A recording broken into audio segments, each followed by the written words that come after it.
Bienvenue à cette neuvième capsule, notre avant-dernière vidéo de cette thématique, de ce module, comment booster son business grâce au digital. Alors, nous allons parler aujourd'hui de mesurer les retombées.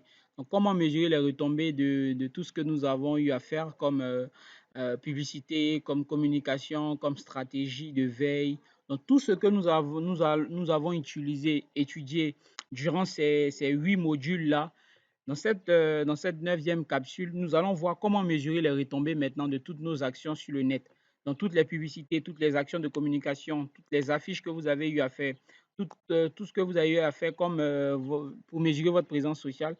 Nous allons voir maintenant comment mesurer les retombées de votre audience, de vos actions sur le digital. Donc, voici un peu l'objectif de cette capsule. Donc, nous allons parler de comment analyser ces résultats sur toutes les actions sociales médias mises en place. Donc, on va comprendre en premier lieu comprendre ce qu'est un indicateur de performance, aborder les indicateurs de performance les plus utilisés, mesurer les indicateurs de clés de performance et maintenant, à la fin, créer des rapports.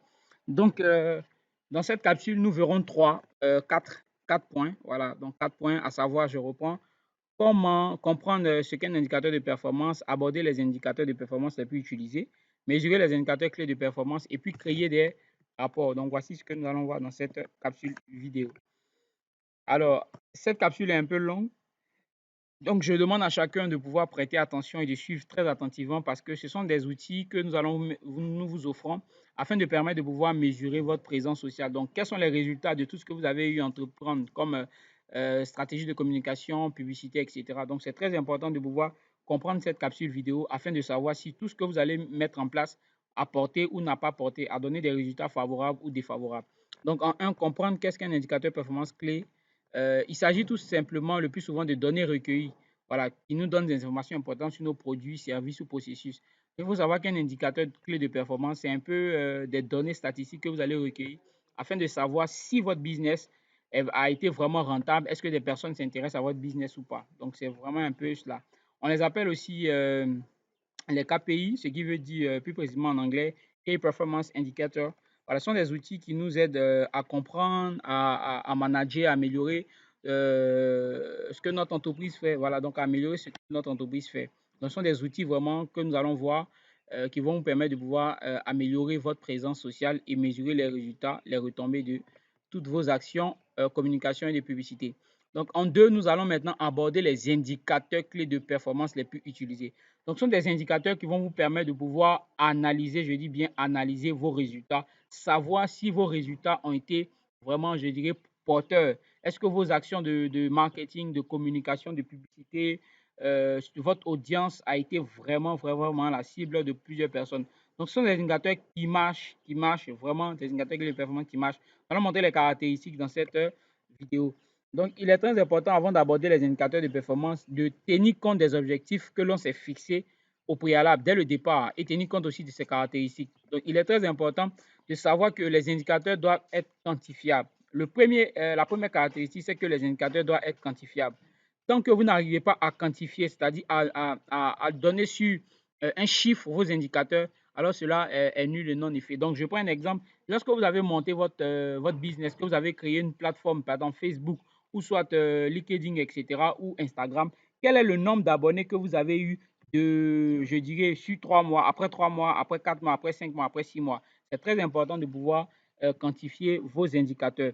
Il faudrait que l'indicateur de performance soit actionnable, c'est-à-dire, il faudrait que l'indicateur vous permette de pouvoir vous mettre en action. Si vous constatez que vous n'avez pas encore atteint un certain niveau, il faudrait que l'indicateur clé de performance vous permette de pouvoir vous mettre en action, de pouvoir bouger, de pouvoir aller encore plus en profondeur. Donc, c'est très important. Il faut aussi que l'indicateur soit simple, facile à construire et à comprendre. Donc, il faudrait que la stratégie de communication, de marketing que vous mettez en place ou l'indicateur de performance qui va vous permettre de pouvoir voir les statistiques soit facile et simple à comprendre. Ne vous embrouillez pas avec des courbes, avec des schémas, etc. Sachez que votre indicateur doit être simple et facile à comprendre de tous afin de pouvoir vous aider à pouvoir booster encore votre business. Il faut aussi que votre indicateur soit fiable. Il faut avoir confiance à vos indicateurs de performance.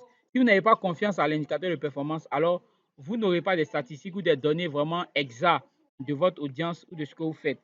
Et également, pour terminer, l'une des caractéristiques, il faudrait que votre indicateur vos indicateurs de performance soient contrôlables. Voilà, donc toute personne qui veut maintenant utiliser ces indicateurs-là pour vous pour permettre de voir un peu quelle est votre audience, quelle est votre présence sociale sur les réseaux sociaux. Il faudrait que les personnes arrivent à contrôler votre performance sur les réseaux sociaux. Voilà, c'est très, très, très important avant de pouvoir démarrer. Donc, il faut savoir tout simplement que les indicateurs clés de performance varient en fonction du réseau social que vous utilisez pour votre business. C'est très important. Chaque indicateur clé de performance, je le répète, varie en fonction du réseau social que vous utilisez pour faire la communication de votre business ou de la vente de votre produit, de votre marque. Avec Facebook, par exemple, Twitter ou Instagram, par exemple, vous pouvez utiliser les indicateurs semblables. Donc, c'est-à-dire Facebook, Twitter et Instagram, pour utiliser des indicateurs qui sont semblables, qui peuvent être utilisés pour ces trois réseaux sociaux. Donc, mettez un accent, par exemple, sur le nombre de personnes qui sont abonnées à vos pages, à vos réseaux sociaux et analysez leur croissance au fur et à mesure. Donc, c'est très simple. C'est ce que je disais tout à l'heure. Il faudrait que votre indicateur soit très, très, très simple et facile à comprendre. Vous étiez peut-être à 10 abonnés lorsque vous avez créé votre page Facebook en une journée.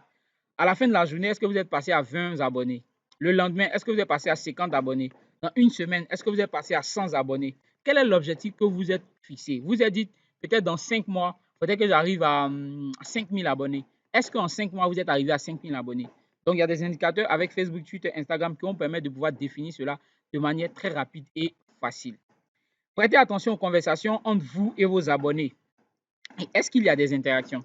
Donc, souvent, vous pouvez mettre des images, vous pouvez mettre des affiches qui sont faites par votre infographe, vous pourrez mettre des vidéos, vous pourrez mettre en tout cas du contenu sur votre page Facebook pour parler de votre business, pour parler de votre marque, pour parler de votre produit, pour parler des articles que vous vendez. Mais est-ce que quand vous postez, est-ce que vous voyez des abonnés qui viennent commenter? Ah, c'est joli, soit c'est beau. Sachez que la publication, mais la communication ne va pas susciter forcément la vente ou l'achat de votre produit ou de votre service. Mais est-ce que ça apporte, ça suscite l'intérêt, ça suscite peut-être l'attirance, ça suscite le beau, ça suscite l'interaction. Une personne ne peut ne pas acheter votre produit aujourd'hui à un poste bien donné. Mais ce même poste que vous avez, ce même article, par exemple, que vous vendez des chaussures, prenons un exemple, des cas pratiques. Vous vendez des chaussures en ligne qui sont faites de manière artisanale à la main. Donc, des personnes voient, vous publiez l'image de la chaussure une fois. Une personne peut venir commenter ou des personnes peuvent venir commenter, vous dire c'est beau, c'est beau, c'est beau, c'est beau. Cette tranche de personnes qui viennent apprécier ne vont forcément peut-être pas acheter aujourd'hui, à l'instant T. Mais dans une semaine, vous repostez cette même image, ces personnes ça va susciter en eux l'intérêt de venir maintenant les pousser à l'achat. C'est très important de pouvoir. C'est pourquoi on parle de veille communicationnelle. On l'a vu dans la capsule précédente. Il faut vraiment être en interaction avec votre public, c'est-à-dire que vos followers, pour dire. Voilà. Donc, il faut vraiment prêter attention à ces caractéristiques-là. Il faut aussi également observer le nombre de likes, donc c'est-à-dire de j'aime ou de partage lorsque vous faites des publications. Est-ce que des personnes like vos publications, vos vidéos, vos stratégies de communication, etc. Est-ce que des personnes aiment, est-ce qu'ils partagent un peu ce que vous faites? Vous pouvez leur demander de partager, vous pouvez leur demander aussi de faire la publicité pour vous. Mais est-ce que quand vous-même vous faites sur vos différentes plateformes sociales, est-ce qu'il y a de l'interaction? Est-ce que des personnes aiment, est-ce que des personnes partagent? C'est très, très, très, très important. Voilà. Dans la troisième partie, nous allons mesurer les indicateurs clés de performance maintenant. Donc, nous allons montrer les différents indicateurs clés de performance. Donc, pour pouvoir réaliser des analyses plus poussées, il vous faudra aussi maîtriser ces indicateurs clés de performance que nous allons développer. Et le premier, c'est Google Analytics. C'est un outil très souvent utilisé par les community managers, ceux qui gèrent des pages, des plateformes sociales, des pages Facebook, etc. Maîtrisent cet outil-là. Donc, cela permet d'avoir des données de trafic provenant de votre site Internet. Voilà. Donc, si vous partagez du contenu original sur les médias sociaux, etc., vous suivez peut-être déjà le nombre de personnes qui cliquent dessus. Donc, vous allez suivre au travers de cet outil-là combien de personnes aiment vos publications, combien de personnes sont abonnées à votre page, est-ce qu'ils aiment un peu ce que vous faites, etc. Donc, cet outil vous permet de pouvoir voir votre performance, mesurer votre indicateur de performance. Est-ce que vous avez de la performance, vous avez de l'ascendance ou bien vous dégringolez lorsque vous continuez votre communication. Très important. Un deuxième outil que vous pouvez utiliser pour voir votre performance, pour voir quel est votre niveau de votre business sur les réseaux sociaux, c'est ce qu'on appelle le taux de rebond. Donc, ça indique le pourcentage de visiteurs qui quittent votre site après avoir vu, je vais dire, une seule page. Donc, c'est-à-dire quoi? Des personnes peuvent aller sur votre site internet, mais ne peuvent pas s'abonner, ne vont pas s'abonner sur vos réseaux sociaux. Donc, dans le cas des réseaux sociaux, par exemple, il pourrait s'agir, par exemple, d'une personne qui clique sur le lien que vous avez publié de votre article, de votre produit, de votre service, qui est redirigé sur votre site internet, mais sur vos réseaux sociaux, sur votre blog, mais qui quitte la page sans avoir consulté vos articles, sans avoir consulté ce que vous faites. Donc, ils sont allés, ils n'ont pas mis de j'aime, ils ne sont pas abonnés, mais ils ont vu seulement vos articles et ils sont repartis. Ça, on appelle ça un taux de rebond. Mais il faut rebondir sur ces personnes-là et voir qu'est-ce qui a fait qu'ils ne sont pas abonnés. Peut-être qu'il y a quelque chose qui ne les a pas attirés vraiment à s'abonner ou à cliquer sur la partie j'aime ou abonner. Ils sont allés, ils ont vu simplement l'article, ils ont vu la publication que vous avez faite, ils ont regardé, ok, et puis bon, paf, ils ont créé du trafic et ils sont partis. Donc, c'est très important de pouvoir utiliser cet outil-là aussi afin de voir le pourcentage de visiteurs sur vos plateformes sociales. Alors, un autre aspect que nous allons voir ensemble, voilà, c'est un indicateur utile, hein, ce que nous allons voir, qui peut vous permettre de calculer. Vous calculez un peu, je dirais, ce que vous avez investi en termes de communication et le retour sur investissement. Donc, ce qu'on appelle le ROI, bon, le roi en français, mais en anglais, on parle de Return on Investment. Voilà, donc, c'est-à-dire, quel est le retour sur investissement? Voilà, donc, cet outil-là, vous allez le voir pratiquement en anglais, un Return on Investment. Donc, en français, c'est retour sur investissement. Donc, cet outil-là vous permettra de pouvoir calculer votre retour sur investissement. Donc, combien vous avez généré dans, peut-être, on a vu dans la vidéo, dans l'une des capsules précédentes, votre stratégie de boost payant. Donc, lorsque vous faites la communication payante, vous déboussez de l'argent. Donc, quel est le retour sur investissement? Donc, est-ce que vos actions sur les réseaux sociaux sont rentables? Est-ce que certains réseaux vous permettent de pouvoir avoir de l'argent, avoir des retours sur vos communications? C'est très important de pouvoir savoir cela. Aussi, ça permet de calculer le nombre de personnes qui ont acheté un produit ou pas. Et il faut ensuite aussi comparer les coûts dépensés de vos actions social médias. Donc, ce que vous avez dépensé, ce que vous avez obtenu en termes de retour sur investissement, vous faites le ratio. Cela vous permet de pouvoir calculer cela. Un des outils aussi, vous pourrez comparer quelle est l'entreprise la plus populaire dans votre activité. C'est très chouette, je vais dire cet outil-là. C'est-à-dire, vous êtes dans un domaine, par exemple, artisanal. Vous êtes nombreux qui lancez, par exemple, vos articles sur Internet. Alors, ça vous permet de calculer votre positionnement. Quelle est l'entreprise qui est la plus populaire dans votre activité? Ça vous permet de savoir un peu quel est votre emplacement. Est-ce que vous êtes au premier rang? Est-ce que vous êtes parmi les meilleurs? Vous êtes parmi vraiment ceux qui ne sont pas vus. Donc, vous pouvez utiliser Outsite Analytics qui vous permettent de pouvoir afficher le chiffre automatiquement, dans le nombre de commentaires. C'est vraiment intéressant de pouvoir savoir combien de personnes commentent vos publications. Et vous suivez également le taux de conversation sur votre page Facebook ou Instagram, etc. Et enfin, il faut créer des rapports. C'est très important de pouvoir créer des rapports. Très, très important. Donc, le rapport a pour objectif de formaliser des données précises obtenues afin de pouvoir justifier vos actions. Donc, quand vous faites des rapports, ça vous permet de pouvoir, je vais dire, conclure, un peu faire la conclusion de toutes vos actions. Est-ce que vous avez créé de l'audience par votre communication, par votre publicité? Est-ce que des personnes aiment votre produit ou service, ce que vous proposez? Est-ce que des personnes sont vraiment attirées par ce que vous présentez? Est-ce que des personnes vous font des reproches au travers des commentaires? Je vais dire, les rapports vous permettent de faire vraiment une synthèse de tout ce que vous avez vu comme information sur les réseaux sociaux concernant vos pages Facebook. Donc, avant de se pencher sur la rédaction de ce rapport, plusieurs bonnes pratiques sont à prendre en considération. Donc, la première est de savoir des questions simples.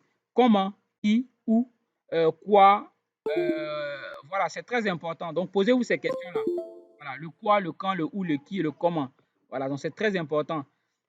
Donc, premièrement, le quoi. Voilà, donc, cela vous demande, faut demander à savoir, je vais dire, est-ce que si nous avons bien cerné le rôle et la finalité du rapport, nous l'avons vu, son objectif est de formaliser les données précises et de pouvoir justifier ses actions. Donc, premièrement, c'est le quoi.